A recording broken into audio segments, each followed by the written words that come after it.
Hello and welcome to the JLM University. My name is Paul and today I'm going to show you how to change out a cam cover on a PowerPole Move PV. Please check the description below for a list of recommended tools.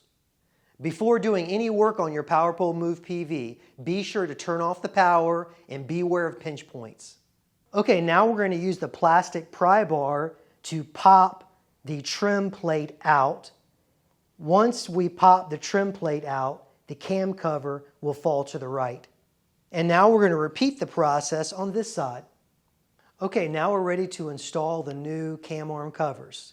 We'll be placing the cam arm covers over the cam arms by going around the 7/16 bolts.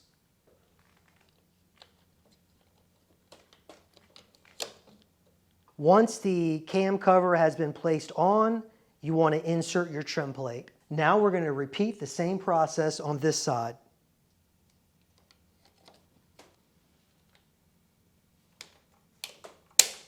And that is how you install a cam arm cover on a PowerPole Move PV. Thank you for watching.